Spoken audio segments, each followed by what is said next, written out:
അപ്പോൾ നമ്മൾ ഹുസൈൻ വാല ബോർഡറിലെത്തിയിട്ടുണ്ട്. ഇത് വളരെ റിമോട്ടായിട്ടുള്ള ഒരു ഏരിയയാണ്. അപ്പോഴത്തേ നമ്മൾ ബോർഡറിലെത്തിയിട്ടുണ്ട് കേട്ടോ. ബോർഡറിൻ്റെ ഉള്ളിലേക്ക് പോകാനുള്ള പ്ലാനിങ്ങിലാണ്. അപ്പോഴത്തേ നമ്മൾ രണ്ടുപേരെ പരിചയപ്പെട്ടിട്ടുണ്ട്. സാറിൻ്റെ പേരെന്ന് പറഞ്ഞ്? ഹരീഷ്. പേടിക്കണ്ട, ഹിന്ദി പറയേണ്ട കാര്യമില്ല. പുള്ളി തുറവൂരുകാരനാണ്. പുള്ളി ജന്മം കൊണ്ട് തമിഴ്നാട്ടുകാരനാണേലും ഇപ്പൊ താമസിക്കുന്ന തുറവൂരാണ്. ഇവിടെ എവിടെയാ ജോലി ചെയ്യുന്നത്? ഞാനിവിടെ മോഹൻലാൽ സ്കൂളിലെ ജോലി. അത് ശരി, സാറാണ്. അതെ. അപ്പൊ അതെ, വേറൊരാളെയും കൂടി പരിചയപ്പെടാം. പുള്ളി തക്കലക്കാരനാണ്. പേര് പറ. സുബിൻ. സാറിന്റെ പേര് പറഞ്ഞില്ല?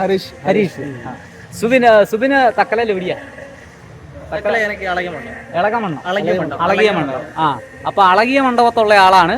അപ്പൊ വലിയ ഭാഗ്യം, നമുക്ക് നാട്ടുകാരും ഒത്തു വർത്താനം പറഞ്ഞ് ഈ ബോർഡറിലേക്ക് പോകാനുള്ള ഒരു ഭാഗ്യം കിട്ടിയിട്ടുണ്ട്. അപ്പം ഗേറ്റ് തുറക്കാൻ സമയമായി, മ്യൂസിക്കൊക്കെ ഇട്ടിട്ടുണ്ട്. അപ്പം അകത്ത് ചെല്ലുമ്പം നമുക്ക് നമ്മുടെ കുറച്ച് പട്ടാളക്കാരെ കൂടെ പരിചയപ്പെടാൻ പറ്റുമെന്ന് കരുതുന്നു. അപ്പം ഞങ്ങൾ പതിയെ മുന്നോട്ട് പോവുകയാണ്.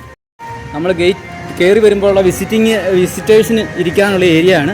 അത് ഇവിടുത്തെ ഒരു കഫറ്റേറിയ ആണ്.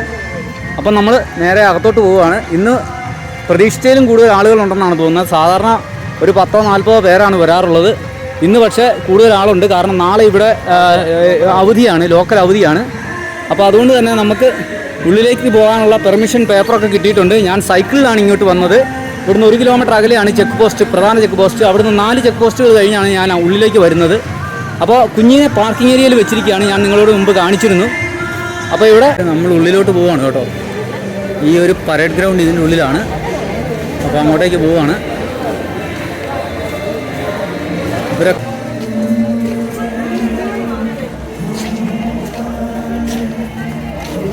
സ്റ്റേഡിയത്തിലോട്ട് കയറാനുള്ള തിരക്കിലാണ് എല്ലാവരും. അപ്പോൾ നമ്മൾ അകത്തോട്ട് കയറി വരുമ്പോഴത്തേക്കും നമുക്ക് കാണാൻ പറ്റുന്നത് പാകിസ്ഥാനിൽ നിന്നുള്ള ആളുകളാണ് ഇരിക്കുന്നത് മുഴുവൻ. ആ ഗേറ്റിൻ്റെ അങ്ങേ സൈഡ് പാകിസ്ഥാനും ഇപ്പുറം നമ്മുടെ ഇന്ത്യയുമാണ്. അപ്പോൾ ആ ഗേറ്റിനടുത്തു നിന്നുള്ള കാഴ്ചയാണ് നമുക്ക് കാണാൻ പറ്റുക.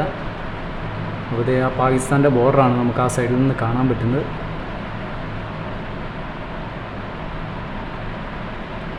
രണ്ട് രാജ്യത്തിൻ്റെയും പതാകകൾ കളിക്കുന്നത് നമുക്ക് കാണാൻ പറ്റുന്നുണ്ട്.